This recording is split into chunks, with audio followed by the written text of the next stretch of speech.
नमस्कार दर्शक मित्रों, आप देख रहे हो जय टीवी भारत। भारत सरकार 4 नए श्रम संहिताएं ला रही है, जिनमें से 2 से भारतीय मजदूर संघ असहमत है।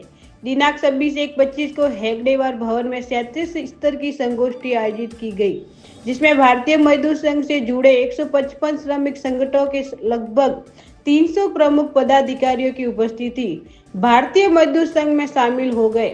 भारत सरकार CR बहुत नमस्कार।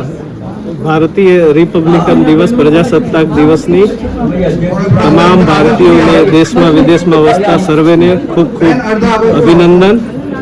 હું નિક્સન પટેલ કેનેડા ખાતે સ્થાયી થયેલો છું। મહેસાણા જિલ્લાના માણસા ગામનો વતની છું અને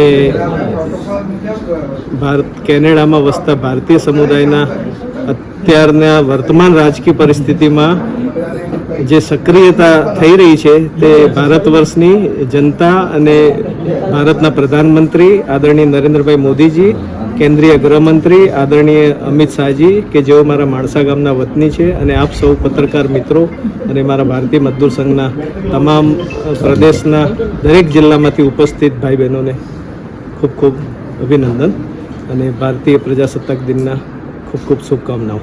મારું નામ છે જિગ્નેશ મજમુનદાર। હું ગુજરાત પ્રદેશ ભારતીય મજદૂર સંઘનો અધ્યક્ષ છું અને વડોદરા મારું નિવાસસ્થાન છે। આજે જે આખું એક ટ્રેનિંગ પ્રોગ્રામનું આયોજન થાય છે એની વિશે થોડી જાણકારી આપો। એમાં એવું છે કે આપ સૌને તો પત્રકાર છો એટલે જાણકારી હશે જ કે સરકાર, કેન્દ્ર સરકાર 4 નવા લેબર કોડ લાવી રહી છે નજીકના ભવિષ્યમાં। અને એ લેબર કોડમાં એવું છે કે જે અત્યારે જે 40-45 શ્રમ કાનૂનો છે એ જુદા જુદા શ્રમ કાનૂનોને એ લોકો ભેગા કરીને આ 4 લેબર કોડમાં એ લોકો એને સંમેલિત કરીને આગળ વધવા માંગે છે।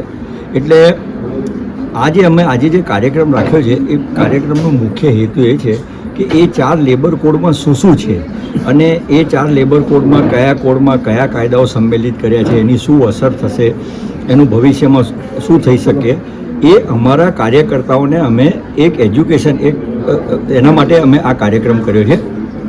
અને મેઇન વસ્તુ બીજી એક એમાં એવી છે કે આ જે 4 શ્રમ કાનૂનો છે લેબર કોડ, એમાં 2 લેબર કોડનું અમે ભારતીય મજદૂર સંઘ તરીકે 100% સમર્થન કર્યું છે।